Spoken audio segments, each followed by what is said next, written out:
I say he's got it all wrong.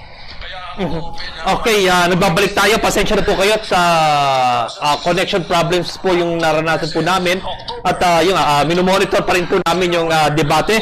At sa ngayon ay mainit ang palitan ng kuro-kuro sa pagitan ni na Warden Bello at Senator Tito Soto regarding sa ICC. 20,000 arrests.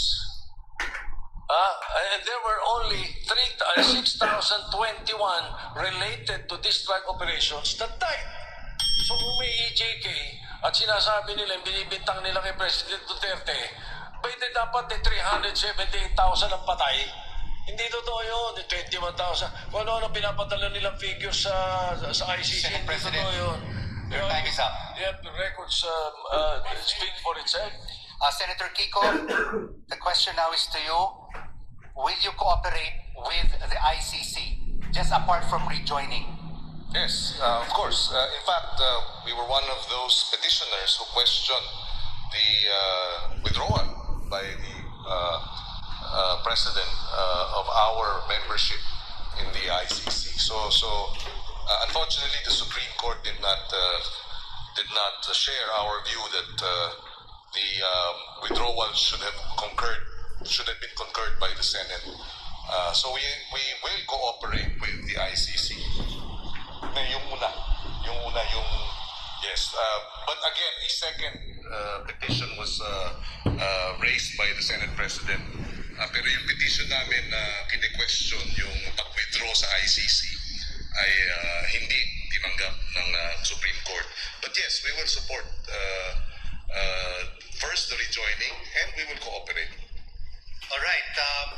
Mr. Bello would like to rebut, but first we will go to Mr. Manny Lopez. I support the war on drugs because I see the implications of our nation becoming a narco state. While on the same premise, I also believe that human rights should be protected.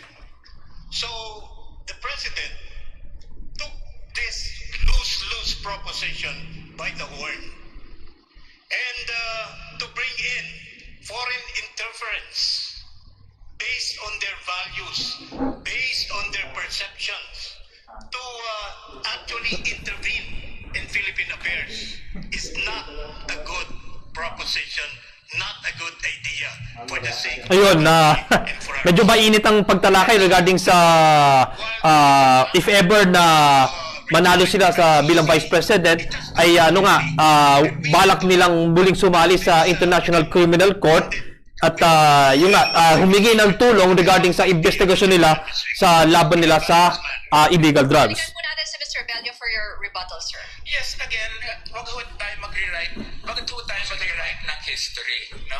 Kasi lahat naman, all the key legislative initiatives na itinulak ni President Duterte, who was the biggest backer? It was Mr. Soto. The Anti-Terror Act, the Public Services Act, the Retail Trade Liberalization Act, the Foreign Investment Amendment Act, the Rice Tariffication Act, you name it. He never dissented from any major legislative. Walang speaker yan, no? Kaya ho, Walang speaker yung ano.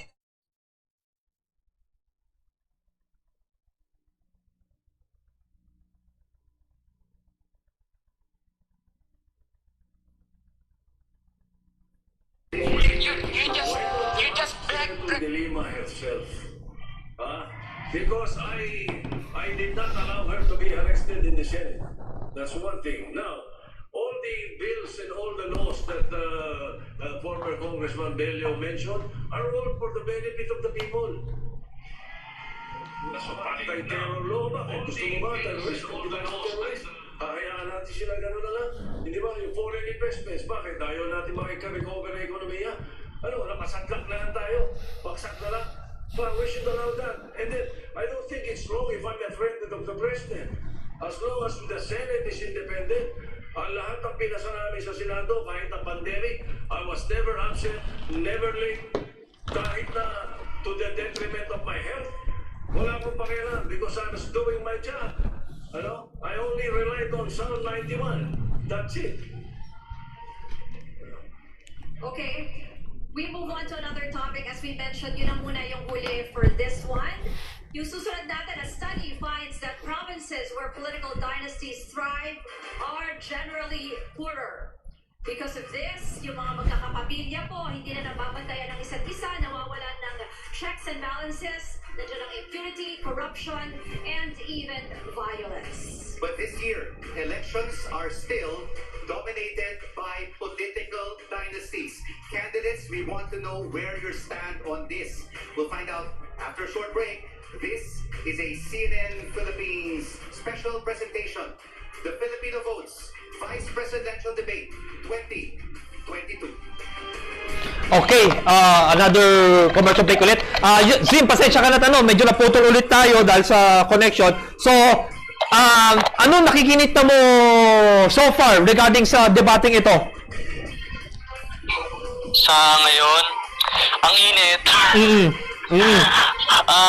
I've noticed na Bello has no chill. Yun yung na-notice ko ngayon. So, and then, so far so good naman yung debate. So, ayun. So, mainit na pinag-usapan yung tukol nga sa sa posibleng pagbabalik ng Pilipinas sa International Criminal Court at yung nga doon sa war on drugs. So, sayang talaga kung nandun yung kung nandun yung benefit ng maraming tao pwedeng manood, talagang mas mainit ang palitan ng ng mga salita ng mga presidentiables. So, ayun.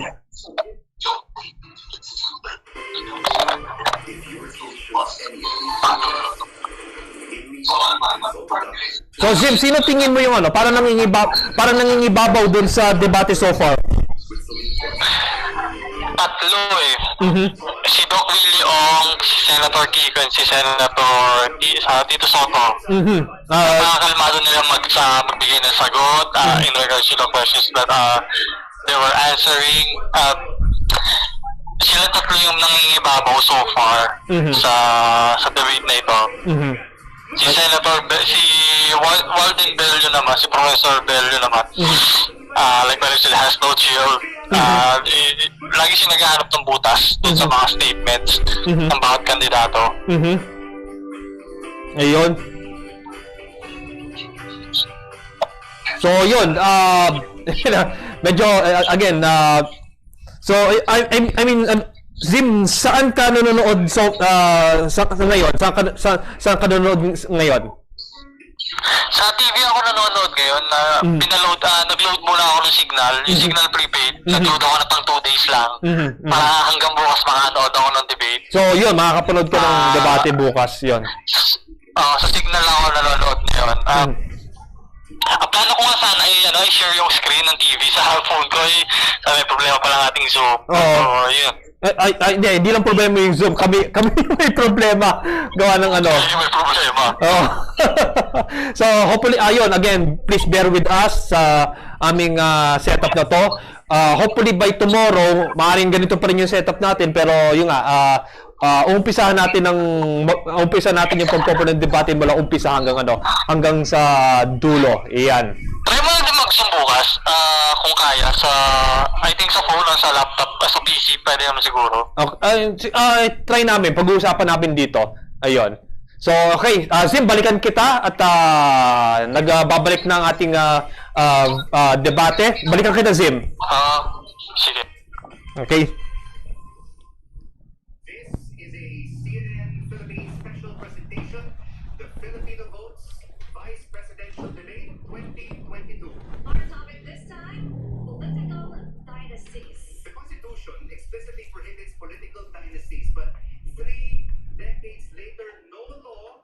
Ang topic ngayon ay sa political dynasty.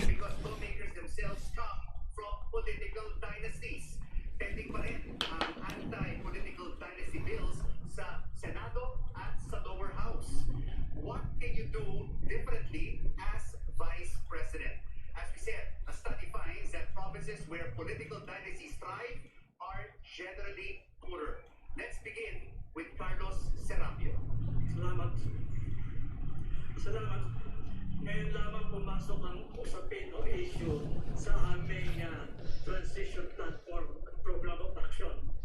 Lahat ng pinag-uusapan kanina nakapasok sa lumang sistema. Kaya nahihirapan din kami magtaas ng kamay at sumagot dito. Dahil ang banggaan sa ngayon ay sistema na luma at sistemang bago. Sa sistemang luma po, hindi mangyayari na malulutas at matutugunan ang layunin na tigilan ang political dynasty. Wala pong iniwan yan doon sa sinasabi ko na programa hindi pwedeng basahin ng isang sistema na incompatible to. Walang iniwas doon sa telepono na Nokia, hindi siya makakapagpatakbo ba ng Netflix dyan. Dahil ang power base ng operating system is an oligarchic and elitist dynastic power base.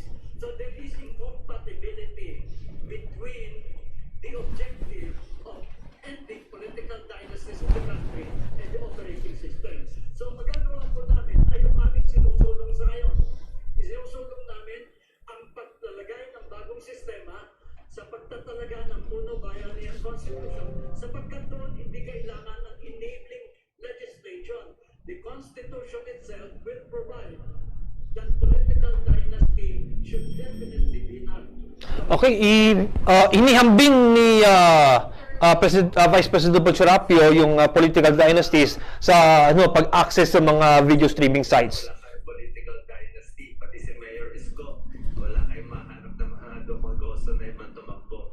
Actually, syempre, ayaw natin ng political dynasty, di ba? Pero meron namang mga paraan, masyado kasi tayong strict hindi naman matutuloy dito, hindi rin naman papasa. Pero pwede tayong gumawa ng mga variations, baka pwede may gap muna. May isang term para at least hindi gamitin yung resources nung nahalal para tulungan yung anak niya, kamag-anak niya. Pwede rin naman so kailangan may gap, tsaka may limit lang yung dami ng kamag-anak na po pwede. Siguro 2 o 3. Isang plano ni Mayor Isko na naisip namin, dahil meron tayong 17 region gusto niya yung pag-elect ng senators per region. Ito yung isang idea na magkakaroon ng 2 senator per region, so 34 lahat. So makakatulong to sa pag-develop ng mga regions natin. Meron tututok sa mga Muslim Mindanao at iba. At papapa din yung gastos ng mga senador sa pagtakbo. Isa po to ang iniisip natin para maging mas balance yung Pilipinas, hindi puro Maynila lang. Salamat. Well, then, Daniel, what are you going to do with the political dynasties? Well, the Marcos dynasty and the Duterte dynasty, we're seeing how they represent really the greatest evil of the political system that we have. Which is why it is very important for our people, if you really want to oppose political dynasties, here is the 2 dynasties that they post. The South and the North row will get together to eat up the Philippines. The task is up to our voters. Do not elect these dynastic cliques coming to power. Make sure. Nakakarinig ulit tayo ng background background noise mula doon sa limited number ng taong nandoon, which is I presume na mula doon sa mga kasama ni Senator Vice Presidentiable candidate Warden Bello. Sorry that Mayor Duterte is not here to face the people.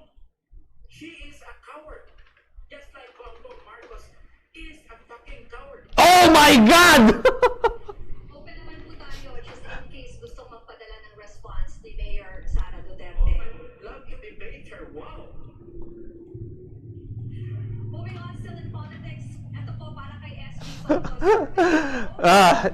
Warden Bello dropped the F-bomb. Our question is two-pronged. What if both of you win? What would a Marcos Soto administration look like? And how do you plan on working with a former senator? I have not given it a thought. In my sphere working on the presidency of Senator Lacson. So hindi ko naisip yun. Basta sa akin, kung sakasakaling kami ay palarin, binigyan kami ng pagkakataon, I will use my experience and my competence to in facing and addressing issues of national concerns. After 30 years, palagay ko naman ay nakahanda ako dito. So ganun ang aking thinking. So wala akong iniisip na kung iba ang mananalo at this point. And if Mayor Sara Duterte was here, we would also have asked her a similar... Ayan, nakikita natin, bakanting-bakante ang podium ni Davao City Mayor Sara Duterte. ...to work with Lenny Robredo. And if Mayor Duterte would like to answer that question, of course, later on, she is welcome to do so on CNN Philippines. At nandito naman yung running mate ni Vice President Lenny Robredo. So si Senator Kiko, we have the same question for you. What would a Marcos Pangilinan administration look like? And ano ang plano nyo para makatrabaho ang dating senador? Well, kaya ang hiling natin sa ating mga botante ay suportahan yung Lenny Kiko tandem para hindi magulo. Para nagkakaisa ang presidente at vice-presidente, yan ang pinakamahina para sa tapat ng gobyerno. At iangat natin na ang lahat. So yun ang ating bakay. Ngayon, having said that, magtatrabaho tayo para sa mga magsasaka, pangingisda at food security. Anuman ang maging resulta ng halalan kung tayo ipagagawa. And Presidente David would also like to have his statement because there's various combinations, no? What if it's a Rizalito David or a Bongbong Marcos or Lenny Robredo presidency? How are you planning to cooperate with them, Mr. David? I think malinaw naman yung aking advocacy. Kung sino man ang uupong Pangulo, i-offer ko yung aking sarili para tumulong. Subalit kung ayaw naman niya, itutuloy ko pa rin yung advocacy ko outside of the government. Yun lang ang pwede nating gawin. Kapag nagsalita na ang taong bayan, kung si Bongbong Marcos ang mananalo, which is very sad, wala na tayong magagawa doon. Babantayan na lang natin kung anong gagawin niya. Kapag siya ng abuso, gagamitin natin yung Office of the Vice President para siya ay kumbaga labanan doon sa kanyang pang-aabuso. Our next question goes to Carlos Serapio. The 2022 budget of the Office of the Vice President is over 700 million pesos, and that is 21% lower than last year. How do you plan to spend that amount as Vice President? But we have decided, that means the political parties decide, the Office of the Vice President, not just to support the President, and also at the same time to abide by the constitutional provision on the role of the Vice President. But we want the Office of the Vice President to be a table of idealism. It will be a table of philosophy, of advocacy, of aspirations, of vision.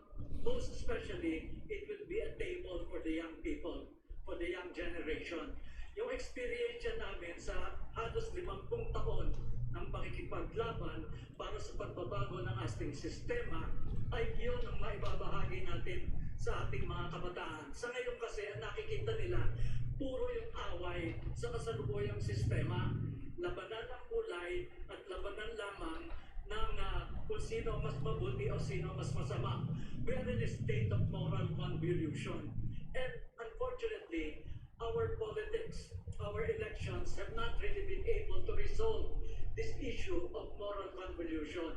And therefore, we have to introduce what we call as strategic, innovative exercises in the political process so that our young people will see something different than what is going on with our politics.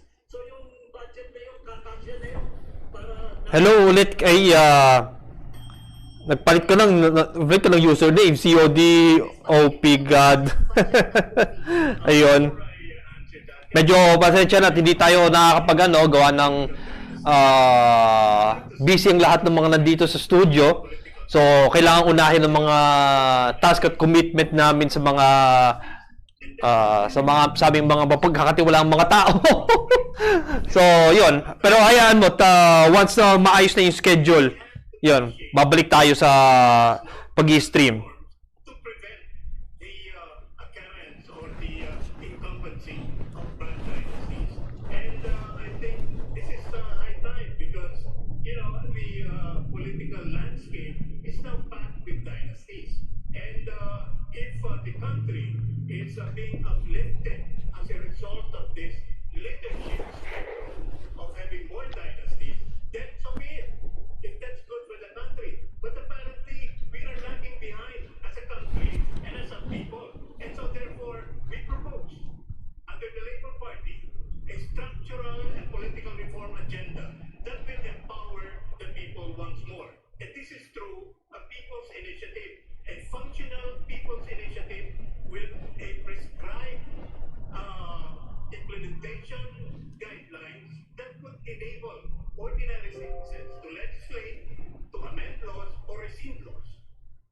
This is a CNN Philippines special presentation at the University of Santo Tomas.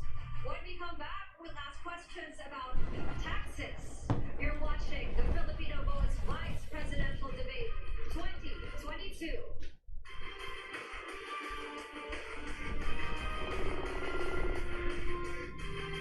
Okay, so another commercial gap muli. Balikan natin si Zim sa pagkakatong ito.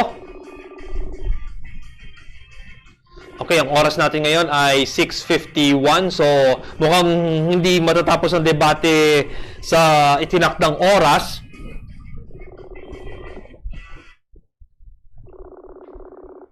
So, anyway, ayan, napag-usapan ng tungkol sa posibleng muling pagsali ng Pilipinas sa International Criminal Court at naging mainit ang sagutan ni Warden Bello at Senator Tito Soto regarding sa matter na yan at napag-usapan din ng political dynasties at ang pinanukala ni Doc Willie Ong na maghalal ng senador sa bawat rehiyon ng Pilipinas. So kung mangyayari yon ay isang senador ang ihalal sa bawat rehiyon. So kung halimbawa 17 nga daw around 34 lahat ng ng mga senador na posibleng maupo sa Senado. Tapos yun na nga napag-usapan ang maaring maging ang mga scenarios kung halimbawang mananalo si BBM at ibang vice president ang mananalo, particular kay Senador Tito Soto kung sakaling ang maging kaparehan niya sa pagkapanalo ay si Marcos at maging kay Senador Pangilinan. Balikan natin ang ilan sa mga tumatak na highlights.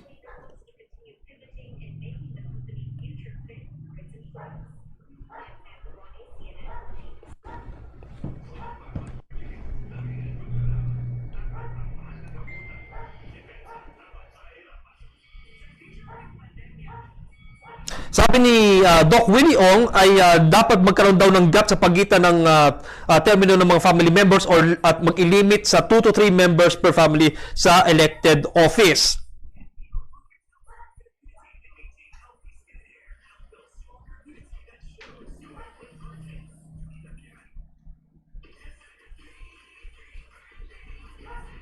Sa umpisa ng CNN Philippines Vice Presidential Debate, si Warden Bello ay tinanong si Sara Duterte na nag-skip ng event sa lingwahe yata ng Cebuano, nganong talawan man ka Inday, or translated ay, why are you not here Inday? The Vice Presidential candidate ay even had a heated debate with fellow candidates over the issued on Quad or the strategic security dialogue between the United States, India, Japan, and Australia. Sa posibilidad daw ng BBM Soto administration, ang sinabi ni Senator Tito Soto, we are working on Lacson presidency. Naman ni Warden Bello, huwag iboto ang mga dynasty.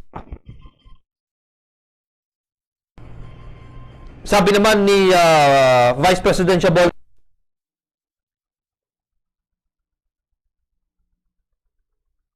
ang vice presidential debate ng CNN Philippines.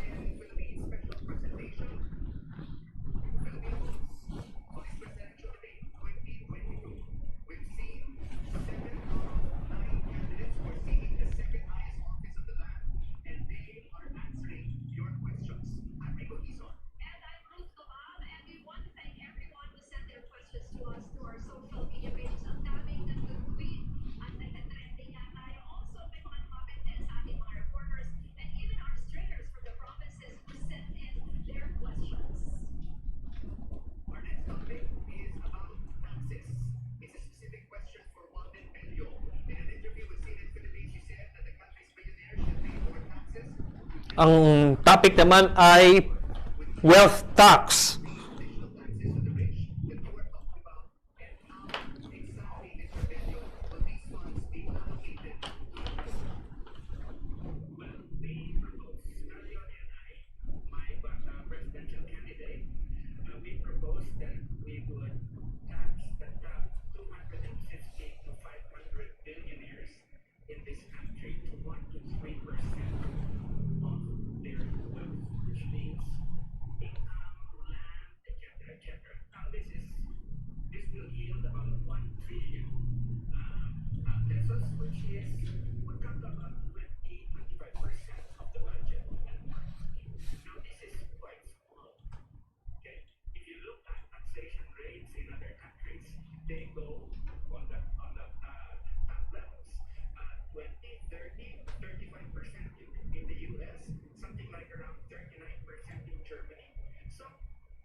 Criticize the Finance Department's proposal for new taxes to manage government debt. Sabi po ninyo, ayusin ang pagkolekta ng buwis. How will you resolve the collection of taxes? Digitalization.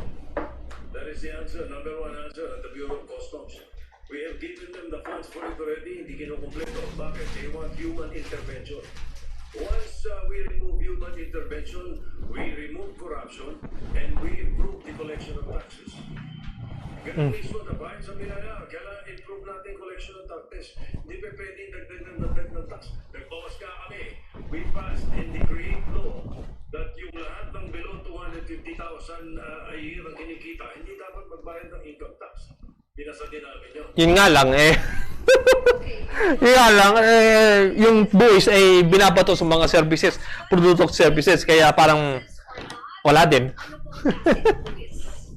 I think the fiscal side of governance in this country has to improve. And there is a lot of room for improvement. First and foremost, the collection of taxes should be more efficient. Any avoidance of taxes should be penalized. And e-governance, as the good Senator has mentioned, is a part of our legislative and executive agenda to improve efficiency in tax collection. On the same premise, on the other side of the coin, is to make best use of our taxes. And this means elimination of the leakages in the public finance sector, make our project implementation and program implementation more efficient, and there should be, better auditing procedures to make sure that every tax collected from the people should be spent wisely. COD o PIGAD, hindi ako naglalaro ngayon. nanonood ako ng parang sabihin nating live reaction itong ginagawa namin dito sa FPS regarding sa ginaganap na vice presidential debate. So, most of the time dead ako, pero na interesting yan, tinatry nating i-elaborate. Our fiscal policy will be improved dramatically. Thank you. And since we are on the topic of tax collection, the Bureau of Internal Revenue, or BIR, has been identified by the Anti-Corruption Task Force as one of the graft-prone agencies. Once upon a time, there was even a proposal to abolish the Bureau. Former President and Vice President, turned lawmaker Gloria Macapagal Arroyo proposed in 2017 to replace the BIR with a National Revenue Authority. Ang sinabi niya, there is a need to address growing taxpayer dissatisfaction and increasing perception of systemic corruption in the BIR. Our question is, as Vice President, how will you help end the systemic corruption in the BIR? Senator Pangilinan, you have 90 seconds. Well, again, I will go back to, you have to punish swiftly the guilty. Hindi pa pwedeng hindi pinaparusahan ang mga nagkakasala. Ang nangyayari kasi, pag ikaw ay magnakaw nga ng mas marami, mas meron kang abogado, makakalusot ka dahil mabagal ang sistema ng katarungan. In the long run, you have to modernize your judiciary. You cannot have a modern judiciary with a third world budget. So we really have to increase support for our judiciary. Dagdagan pa ang benefit. Alas 7 na. So, hindi nga matatapos ang debate sa itinakdang oras. So, ang tanong na lang ay kung anong oras matatapos tong debate na to. Dapat mabilis ang paglilitis. Ngayon kasi 6 na taon ang average na paglilitis. Dapat yan mabawasan sa 3 o 2 taon na lamang. Dahil pag mas marami ang napaparusahan sa mabalis na paraan, talagang magkakaroon ng takot at respeto sa ating mga batas. So that's how you address corruption, and that's how you address itong misfeasance or pang-aabuso sa pwesto. Hindi lang ng BIR at iba pang mga ahensya. Balikan ko rin lang, between imposing more taxes and having a more efficient system of collection, we would always should prioritize the latter. Dahil hindi na po kolekta. 700 billion pesos a year, sabi ng COA, ang nawawala sa corruption. Hindi na nakaw ng milyon. So, kinakailangan talaga ng mabilis na paglilitis at parusa ng corruption issue. So, Dadalhin mo yung... Ay, sorry.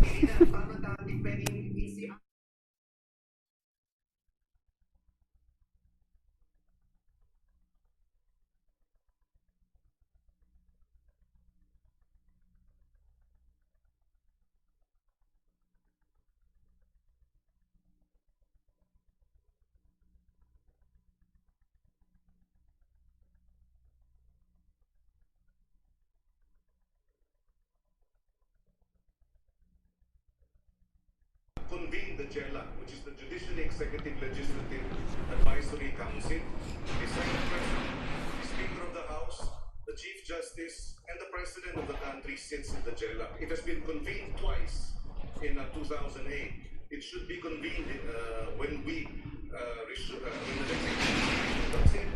And we talk about budgetary support. We talk about magkano pa kailangan para talagang marami ng ating courts para mabawasan pumilis ang paglilitis. Pagka masyadong maraming kaso, isang judge, mabagal talaga. Mas marami ang judges, mas mabilis ang desisyon at magiging 2 years na lang yan. Balikan natin yung original na tanong kay Dr. Willie Ong. Ano po ang gagawin niyo para labanan ang systemic corruption sa BIR? Yes, talaga mahirap talaga magbayad ng tax dito sa atin eh. Minsan gusto mo na magbayad ng tunay, ayaw pa rin nila tanggapin, kailangan may lagay. Tama naman po sinabi ni Senator Tito Soto, kailangan i-computerize. Alisin yung usap ng tao sa tao, dyan makukuha yung corruption. Pwede natin i-simplify yung pagbayad ng tax. Isa pa, pwede natin i-broaden, paramihin yung nagbabayad ng tax. Ayon sa pag-aaral, parang 19% lang ang nagbabayad eh. Kaya nahihirapan yung 19%. Kung mas marami ang magbabayad, magaan ito. At i-encourage natin yung mga tao na magbayad. Kasi yung buwis, bayad nyo, yan ang pang-sweldo sa pwede rin ayusin yung BIR eh. May concept na i-retain pwede natin gawin to para malinis yung mga bad apples. Tuloy-tuloy din yung tulong natin sa MSME. Dagdag ko lang sa ibang bansa, meron silang philanthropy mindset Meron silang Bill Gates, Warren Buffett, ang laking pera.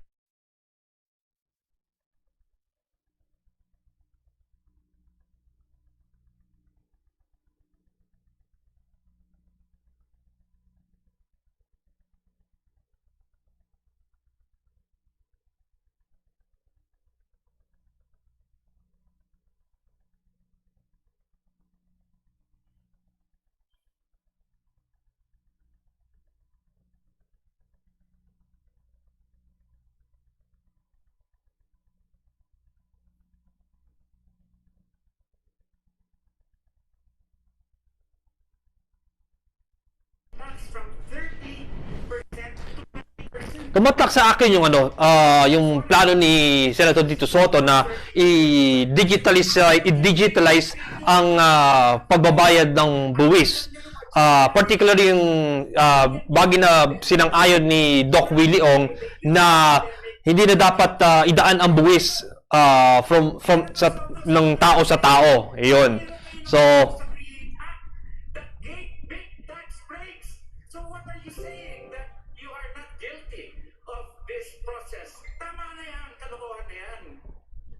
mukhang madalas nang pinupuntiryan ni Mr. Warden Bello si Senator Soto. Senator Soto, well, I don't think we should huwag na natin patulan yung mga ganung style. May I first? Kiko? Yes. Kiko. And then we go to Mr. Manny Lopez. Yes, again, the issue of taxation is really a very sticky issue. Pero, nasa gitna tayo ng pandemya, hindi lang yung maliliit, pati yung mga malalaki na naapektuhan ng pandemya, yung negosyo nagsasara. And the CREATE law precisely, binabaan ito as a means to be able to provide support. Even the biggest companies like itong mga airline companies, billion din ang nawawala sa kanila dahil dito sa pandemya. So we voted in favor of that because we recognize na iba ang kondisyon sa ngayon because of the pandemic. Unprecedented yung bagsak ng ating ekonomiya, unprecedented itong kawalan ng hanap buhay at trabaho. Kaya dapat unprecedented din ang kilos. I can understand yung concern ni Professor Bello regarding itong mga tax perks and tax breaks, but because it was a different, never before experienced pandemic which really killed, bagsak talaga yung ekonomiya, we felt it best to provide assistance and support for companies. Mr. Manny Lopez.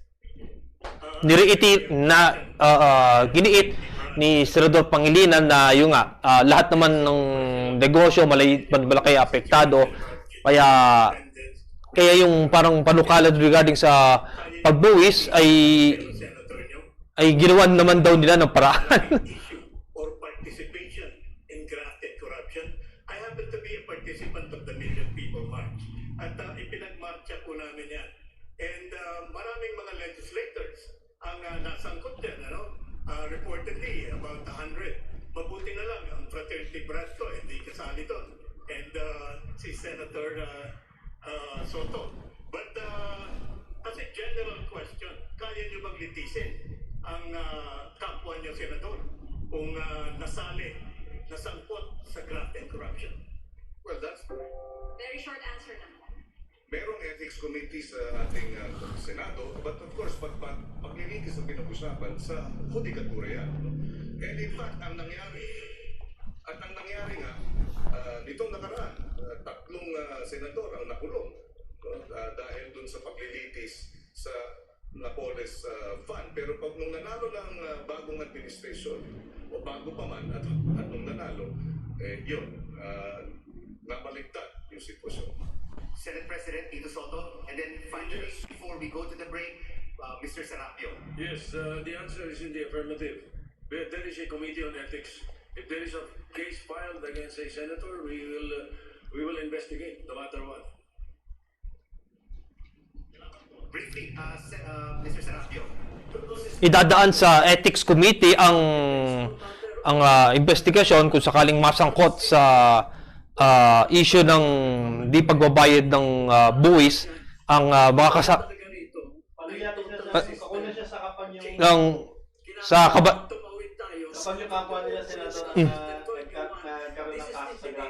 kaso sa corruption, yun idadaan daw sa Ethics Committee, pero yung regarding as a criminal criminal case, korte pa rin. With their very own Pio Tiveros and Pinky Webb. Tune in to CNN Philippines for the presidential debate at 5 p.m. You're watching the Filipino Votes Vice Presidential Debate 2022 right here at the University of again, very much USC. And thank you to very Reverend Father Richard Ang, the rector of USC. After the break, we'll shift our focus to our most precious resource, our children. How do we keep educating and protecting them? We'll be right back. Stay with us. Ayun, as I was saying, hindi matatapos ang debate sa itinakdang oras, which is alas 7 ng gabi.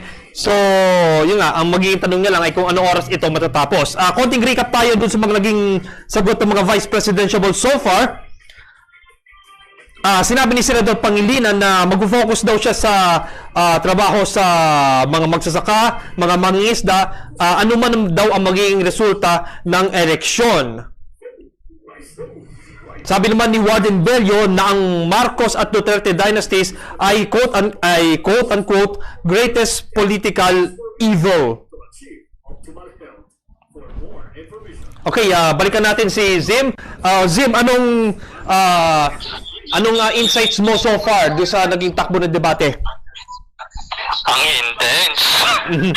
Nakikinig lang ako kanina kasi kaya hindi rin ako nakasali kanina. At nag-asikaso lang ako din sa bahay. Pero nung nakikinig ako habang may ginagawa ko, napaka-intense na nung usapan. So, yun. Ayun. Regarding doon nga sa mukhang napansin mo siguro napapadalas ang pagbanat or vernacular natin, pagbanat ni Mr. Warden Bello sa mga senador na vice presidential, particularly kina Senador Pangilinan at Senador Soto. Yun nga, naghahanap siya ng butas. Parang ganyan yata yung strategiya ni Bello. He is looking for holes every candidate that they have or we have para mabato yung may pwedeng ibato sa kanila. Parang 2016 din. Parang si BBB9 nung tumatakbong Pangulo. Parang ganun yung estilo. Ang inaalala ko lang dito, nagmura siya ng live. Oh yan, narinig natin yun kanina na Mr. Bello dropped the F-bomb. Oo, totoo. Sabi ko, nagulat ako dun Naka-live pa naman. Paano kaya to? Sa bagay nga naman, hindi ko lang alam paano magiging action ng MTRCB dito. Ayun. Anyway, yun nga, pinag-usapan kanina yung tungkol sa political dynasties regarding sa yung particular na pinatamaan ni Congress ni Duterte dynasties bilang the most evil. Yun. Anong thoughts mo dito? May naalala akong sagot kanina yung there are good dynasties, there are bad dynasties, and there are terrible dynasties. Yun yung tumatak sa akin. Tama yung point na yun kasi hindi naman sa dynasty laging problema it's the root of it. I don't believe na nasa dynasty talagang problema. It's how you handle the situation, it's how you handle the dynasty. Kung ang dynasty naman na meron tayo, may maayos sa panunungkulit, maayos sa pagtakbo sa bansa, wala naman ako nakikitang problema sa dynasties. Pero kung magda-dynasty kayo just for the sake of yung names nyo ay dapat nandiyan lang palagi sa posisyon, ay ibang usapan na yun. Ayun. Did you saw, Zim, na hindi matatapos ang debate ng yung tinakdang oras, which is alas 7? So, tingin mo, gaano pa hahaba pa itong debate? Abot ng 8. 8. Yun ang pinaka-ano mo, taya mo. 8 ang pinataya ko dito. Okay, balikan kita, Zim. We will continue to watch at magbigay ng reaction dito sa Vice Presidential Debate. Balikan kita, Zim. Vice Presidential Debate 2022 right here at the University of Santo Tomas. I'm Ruth Cabal. And here with us on stage are 7 out of the 9 vice presidential candidates. I'm Rico Hizon. The UNICEF reported that since the pandemic was declared, we have seen an increase in children who have been left hungry, isolated, abused, and anxious. In addition, the pandemic has caused the most severe education disruption in the world. Dito po natin nakita yung isang problema sa bansa natin, yung gap, yung pagitan sa rich and poor students, lalo na pagdating sa internet access. Yun. Tingnan natin kung anong mahihita natin sa mga Vice Presidentiable regarding sa issue ng education at syempre internet access. From Dr. Willie Ong. Yes, salamat sa question, Ruth. Talaga itong education talaga pinaka-problema natin kasama yung sa internet. Nakakalungkot talaga po yung mga datos sa mga bata natin, 33% malnourished or stunted, yung maliit ang height. Dati ang data, 50% may bulatis at yan. Paano mag-aaral kung anemic? 10,000 na bata namamatay bawat taon sa diarrhea, maruming tubig, walang pang ospital. Kaya yung access sa internet, may plano kami ni Mayor Isko dyan sa fiber optic na gagawin niya. Pagdating sa school, ang problema natin, bullying. Ako, sa Twitter natin ngayon, baka marami na nag-away. Philippines, 45% ang bullying. Sa ibang bansa, 8% lang. Kaya kita nyo naman internet natin. Isa pa, ito medyo hindi alam ito ng kababayan natin. 31% lang ang growth mindset sa Pilipino. Ibig sabihin, yung isip niya kaya niya maging mataas. Yung kaya mangarap, mababa tayo doon. Budget sa education, itataas natin. Sweldo ng teachers, grade 11 lang. Sa Maynila, ang dami tinayo ni Mayor Isko. Hospital, libreng tablet sa students. 20 gigs, 1,000 kada buwan binibigay. Mental health, linya ko po yan. Talagang tututukan ko yan kasi walang libre dito sa Pilipinas. Mahal pag nagkasakit sa depression, bipolar at iba pa. Yung combination ng mental psychology. There is much to be desired sa kilos ng Executive Department pagdating dito. Because nung tinatalakay namin yung budget para sa 2022, ang DICT nangangailangan ng mga 18 billion para sa improvement ng broadband. At para maisaayos nationwide at libre para sa ating mga kababayan. You have to agree. Maaaring hindi siya realistic pero lahat tayo gusto natin ng libreng internet access. Tinanong ko nga Senator Nasan, I know this because Senator Lacson is the one handling the budget of the DICT. And then tinanong namin Senator Nasan, ano magagawa niyo 800,000? Wala daw. Then yun ang isang problema. Now, as far as the educational freedom of the institutions are concerned, I'm all for it. Meron lang akong gusto idagdag sa educational system natin. Dapat yung grade 5, grade 6, grade 7, meron drug abuse resistance education program. Pagtungtong nila ng 13 years old, alam na nila, masama yung droga, masisira ang buhay ko dyan, masisira ang pamilya ko, masisira ang kinabukasan ko. Ganun dapat yan We will be saving more than 50% of these young boys na sila ay malulong dyan. Kung nandun na kagad yung drug abuse resistance education program natin. May we hear from Senator Kiko Pangilinan. Yung Roberto Pangilinan tandem ay merong gustong idagdag ni Senator Soto yung tungkol sa drug abuse at maaaring epekto nito sa mga kabataan na maaaring malulong dito. So parang karagdagang subject. 300 pesos Wi-Fi load allowance kada isang buwan habang siya ay nag-aaral. So 90 billion yan immediately. Pero ang matinding problema din na dapat tugunan ay yung malnutrition ng ating mga anak. Paano ka mag-aaral ng maayos kung kumakalam ang sikmura mo? Sabi nga, 95 young people are dying every day, our children, because of malnutrition. At yun ang ating kinakailangan gawin. Because we are food insecure. Kinakailangan, yung stunting. Bakit stunting? Bakit maliliit? Bakit hindi lumalaki? Kulang ang nutrisyon, kulang ang timbang, kulang ang tangkad. Kinakailangan talaga tugunan yung food security. At paano natin gagawin yan? Dodoblehin ang budget ng agrikultura at itriplehin ang tiyak na yung dagdag na budget, madadagdagan ng ayuda at suporta sa ating mga magsasaka at mangingisda para tumaas ang kanilang ani at tumaas ang kanilang huli, at pagka marami ng supply ng pagkain sa ating merkado, bababa ang presyo ng pagkain. Yun nga, hello pagkain, goodbye gutom. And this is a question for Mr. Ayan, focus pa rin doon sa pagpaparami ng food supplies, particularly sa parte nga ng ng mga pagpapa-improve ng ng livelihood ng sa agrikultura. Ang solusyon naman regarding malnutrition. Our children against online abuse. Mr. Serapio, 90 seconds. Ang magagawa po natin dyan ay paggamit din po ulit ng teknolohiya para iyan ay ating ma-monitor ng mabuti.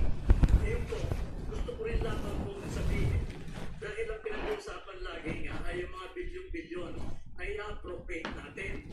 Ano po bang na-allocate na pondo para sa ganitong mga programa?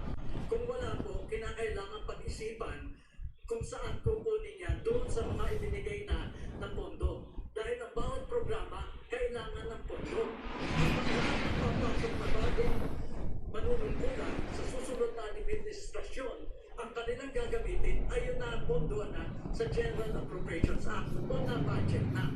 Kaya kung kakailangan po talaga niyan ng teknolohiya para na sa ganoon ma-monitor ng gusto itong nangyayari po ng mga meron po niyan na ganyan technology ka. Hindi pa. Yun nga, tulad ng nakikita nyo, hindi pa tapos yung debate. 21 minutes na after 7 o'clock ng gabi. Philippines and credit card fraud surged by 21% since the pandemic started in 2020. And the regulations on SIM card registration is now one step away from becoming a law. This question is for Rizalito David. How will you crack down on criminals, cyber criminals, and safeguard the people's personal information? Mr. David. Well, the law is already in place. It's just have to be Implemented properly. Why do you think it's not being implemented properly?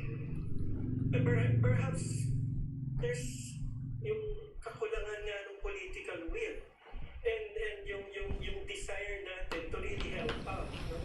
Yung ating kapwa para maiwasan yung mga ganyang bagay.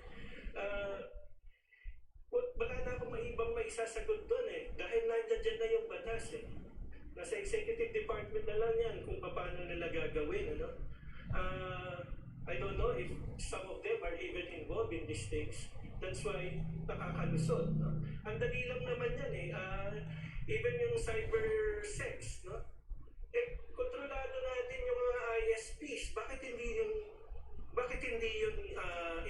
minomonitor maigi ng ating gobyerno? Lahat naman dadaan sa ISPs, di ba? So, bakit nangyayari pa rin ito? So, posibleng merong kontsabahan dahil malaking pera ang involved dyan. Paminsan-minsan nag-uulihan. Pero on the whole, pera yung pinag-uusapan. Corruption pa rin yung pinupuntahan itong question na ito. No? And Manny Lopez, your views on cyber criminality and safeguarding people's personal information. Yes, being a technology management professional for several decades, I think a real problem is competence, technical competence. Our implementers and policymakers are not really keen or properly equipped on the matter of technologies and management. Yung nga, may mga batas nga na may mga batas na already regarding sa paglaban sa cyber crimes, pero yung nga ang issue daw ay yung implementation at corruption pa rin daw yung yung nagiging ang pinatutunguhan ng hindi pagpapatupad ng mga patakaran regarding sa cybercrime. And so cybercrime is proliferating in the same manner that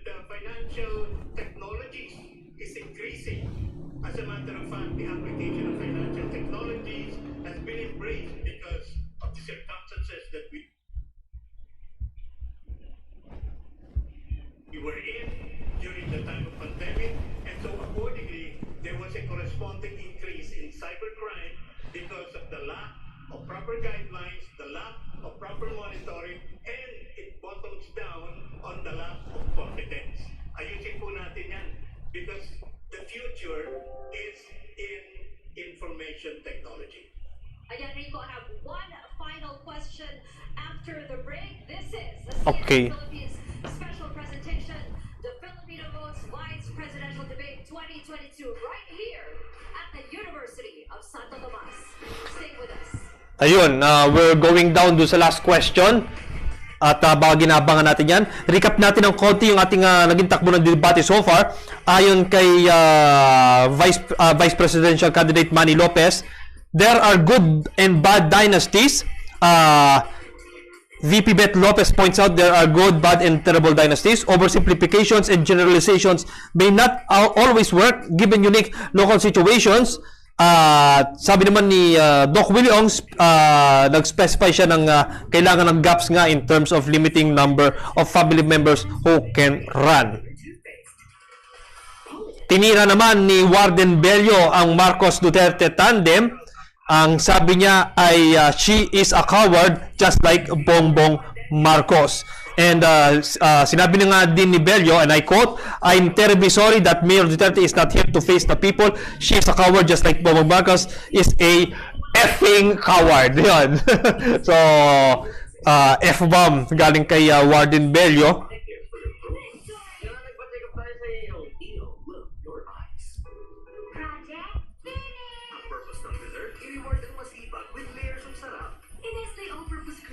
Regarding naman sa International Criminal Court, sinabi ni Vice Senate President Tito Soto na ipupush niya ang Pilipinas para muling sumali sa ICC kung mananalong Vice President.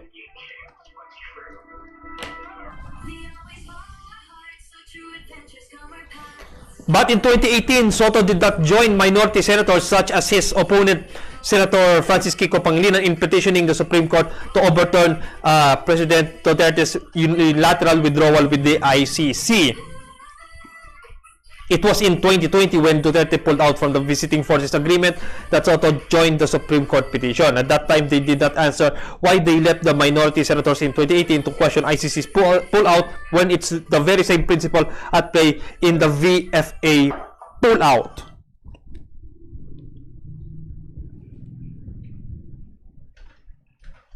Dinipensahan ni Senator Tito Soto ang anti-terror law, and I quote, "Gusto mo ba kampi tayo sa terorista? Expert in human rights groups flag the law will be used against activists and dissenters." Isa din sa mga ibinato ni Warden Bello kay Senator Tito Soto, "You never defended De Lima from Duterte attacks."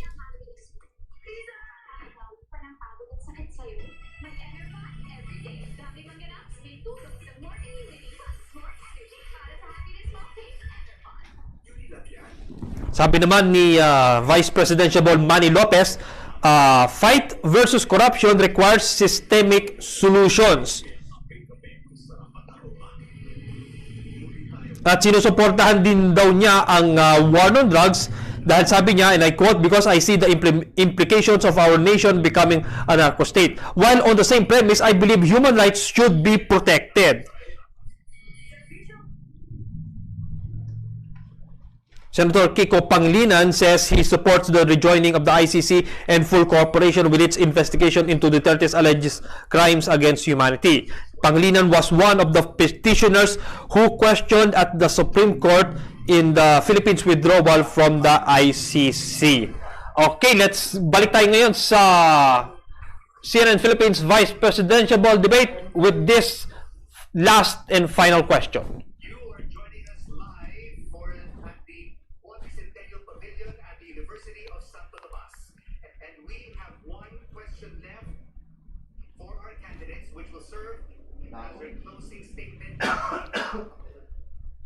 In this CNN Philippines Vice Presidential Debate. I'm Rico Hizon. And I'm Lutaba, and here is our final question. Which will serve as your closing statement. The Constitution states that in case of death, permanent disability, or resignation of the President of the Philippines, the Vice President shall act as Chief Executive. Question. Candidates, are you ready to assume the presidency should an emergency happen? And what would that leadership look like? We start the question Otto, kasi kanina nung intro, we started with Congressman Bello. Go ahead, sir. Thank you. So ang tanong ay, are you ready to assume the presidency should an emergency happen? As president of the Senate for almost 4 years, we believe in our competence, experience, and I think we will be guided well. Not only by the good Lord, but of course, the experience that we have built within 30 years. Meron po kaming qualities na pinag-uusapan ni Senator Lacson na dala-dala namin dito sa eleksyon na ito. Tatlong K: katapatan, kakayahan, katapangan. With this, I believe we will lead by example. Thank you. Carlos Serapio, it's your turn. By God's grace, I submit that I will be ready to assume the presidency should the occasion arise. I have thought a lot about presenting myself as a candidate in this coming election. I discerned, I reflected, I prayed. I came to the conclusion that the 50 years of experience that I have been blessed to be part of the advocacy work of the just ordering of society will serve me in good stead. Should, again, I will be called to perform the duties of president. One can only do so with strength and courage if he depends on the source of all power.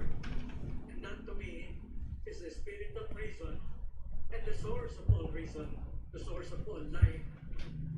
That is God. So again, with the blessing of God, I think I am ready, willing, and able to be president of this country. Senator Kiko Pangilinan. Okay, dalawa na nagsabing handa na silang maging pangulo kung sakaling may mangyaring mang sitwasyon. Pag nawala yung president,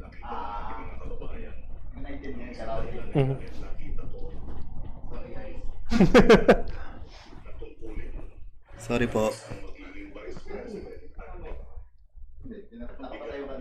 na mga problema ng ating bansa.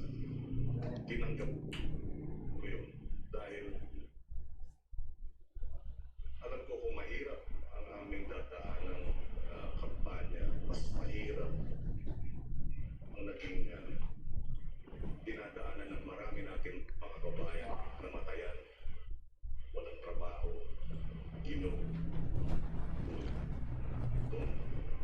sa pagkakataong yun, titiyakin natin, unahin natin yung mga nasa laylayan, yung mga mahihirap nating mga kababayan. Bata pa lang akong abogado, ako na ay nagbibigay ng libreng serbisyo legal. Dahil sa ating mga kababayan, hindi ko nga isang bilaong, hindi ko ang bayad sa akin ang mga manggagawa hanggang sa ngayon, mga magsasaka at mangingisda. Yeah, we have to bear with us dahil sa medyo nagpuputol yung aming pinapanood na feed. Sila ang hindi kapanggap-panggap na ang isang batang leg na nakilala ko 87 years old nagsasaka pa pumpa sa utang. That is an injustice that is not acceptable. And that's the kind of leadership that they can rely on us and Vice President Benny Robel, who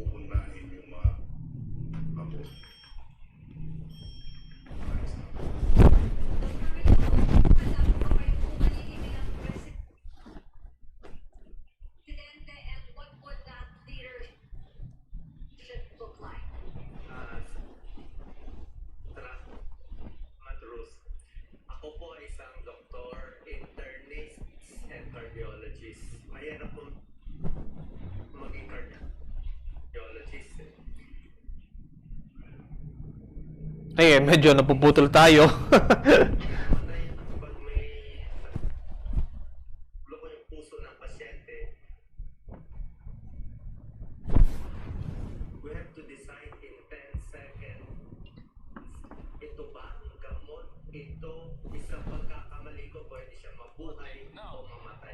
Yung stressful, pero sanay ako sa gano'n. Dito sa gobyerno, marami kang advisor, pwede ka pa maghintay ng isang linggo bago mag-decide. So, tuloy-tuloy yung polisiya na plano na aming program ni Mayor Isko. Meron kaming bilis kilos, 10-point program, araw. Madalas for the past 4 months, yung ginagawa namin. So, tutuloy na po natin ito. Ako po ay isang doktor, 27 years, libre at servisyo sa ating kababayan. Alam niyo, wala akong kaaway dito eh. Pwede naman tumakbo sa politika, walang kaaway. At sabihin ko na lang po, wala po akong campaign funds. Hindi ako tumatanggap sa kahit sinong negosyante. Eh kung tsachamba tayo maging presidente, makaka-decide ako ng napakaganda. Kung ano yung mga decision nyo sa West Philippine Sea, sa mining, yun ang magiging decision ko. Kasi walang humahawak sa akin. Kaya ko tumakbo, Facebook lang, at sa tulong at pagmamahal ninyo. Yun nga lang, syempre, nare-regulate din ng COMELEC yung Facebook, social media campaigning, something, somewhere like that. We have Mr. Manny Lopez. Ako lang po ang kandidato para vice-presidente na walang ka-official tandem na presidente. Oo nga, no? Di ko na ano yun. Kanina pa nag-iisip kung sino yung katandem ni Mr. Manny Lopez. Wala pala.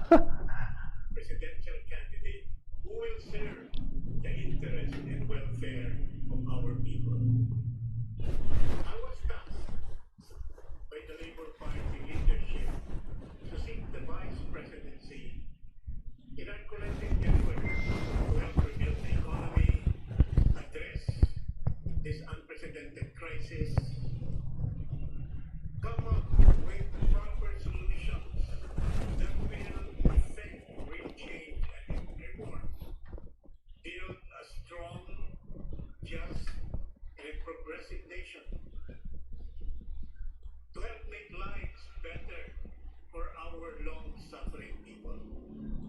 Ako po, bilang isang ekonomista at management professional, we came up with a 10-point socio-economic development and political reform agenda to help uplift the lives of our people. And bilang vice presidential candidate ng Labour Party, ako po ay handa na maglingkod sa ating sambayan. Okay, medyo nagtatagal yung mga disruptions sa connection.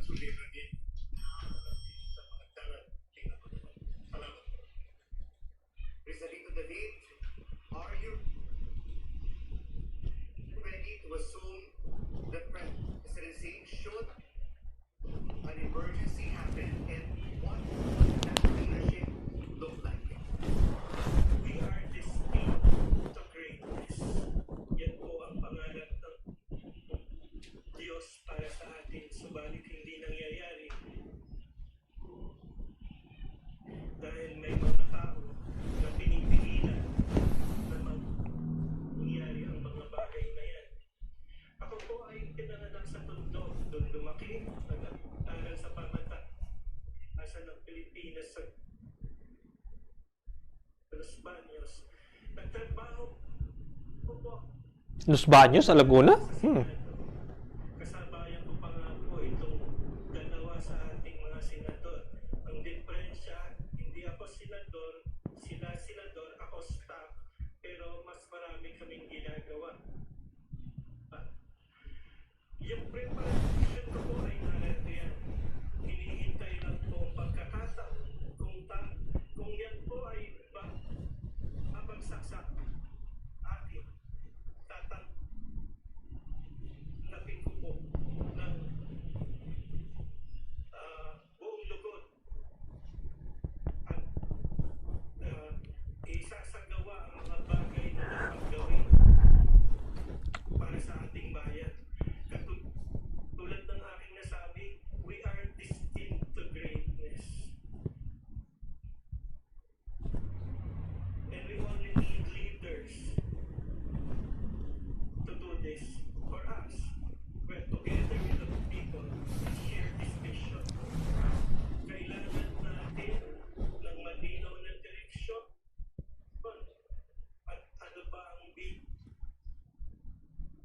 desisyon ng leader na yun, mali.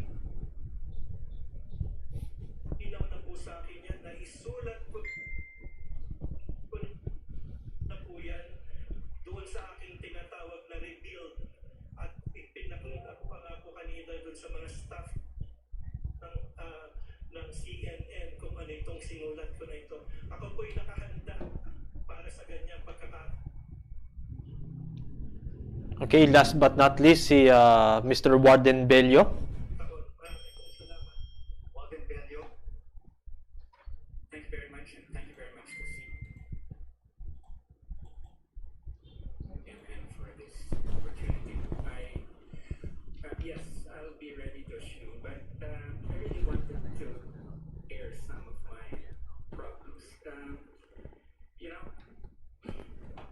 Senator Duterte is not here. They were watching us, you know, fighting one another, and she was not here to review her program because she has no program for the people. All she has is this mandatory military bill that would add 2 more years sa ating mga kababayan. 18-year-olds, they're not get out. I mean, we need Okay. Side by side si Mr. Warden Bello at ang walang nakatayong podium na nakapangalan kay Davao City Mayor Sara Duterte. I think the main problem that we face is the Marcos Duterte tandem. And I think that they just spat on the face of the Filipino people, telling them, you're not worth my giving you our programs because they have fucking no programs. So let's just have with that. You know, if I don't care what a number of people say, but I feel very strongly about the absence of these 2 idiots in this cabinet.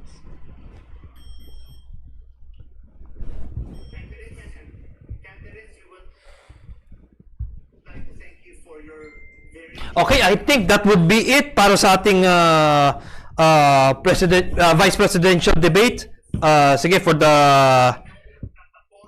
kontakin natin ulit si Zim sa kanyang final thoughts. Ayun nga, hanggang sa yun. Hello Zim. Yun. So, hanggang sa huli, may natitira pang F-bomb si Warden Bello sa kanyang closing statements. Hindi ko nga alam paano nila i-edit. Eh, siguro may edit naman sa mga susunod na oras. Or baka, or sa replay, ganyan. Oo. Ayun. Final thoughts mo, Zim, about dito sa VP debate na to. So far, so good. Decent yung debate. May parts na intense, may parts na may mga parts na hindi ka nais-nais. Pero sa bandang huli, taong bayan pa rin ang pipili kung sino ang mas nais nila maging vice-presidente para sa taong 2022 hanggang 2028.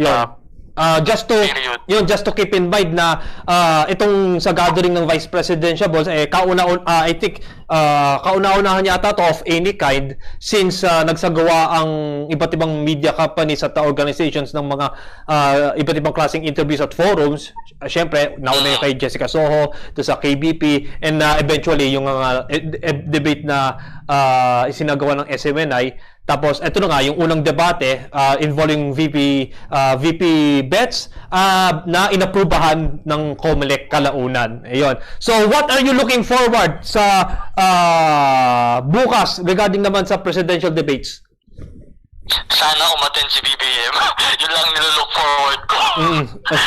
Pero mukhang hindi. Pero ang isa pang nilook forward ko ay yung mga sagot nila on any issues, on any issues that we are experiencing right now. Lalo na yung VP debate na at least nasagot. Siguro tomorrow sana marinig natin yung mga gusto nating marinig. Ayun. Thank you very much, Zim, sa pagsama mo sa amin at we're looking forward magkarinigan ulit tayo tomorrow afternoon. Yes, sure. Okay, maraming salamat si Zim Shahid mula sa Batangas. Nakasama natin yan sa pamamagitan ng Voice call. Again, hopefully, kung hindi tayo ma-technical problem, ay around 5 o'clock po ay babalik tayo para naman panoorin at bigyang reaksyon ang susunod naman na debate, which involving 9 presidential candidates na isasagawa naman ng CNN Philippines and approved by Commission on Elections. At syempre, pagkatapos niyan, few minutes, konting hinga lang muna. Pagkatapos, alas 9 ng gabi naman ang What's News with yours truly. And with that, marami pong salamat sa inyong panonood.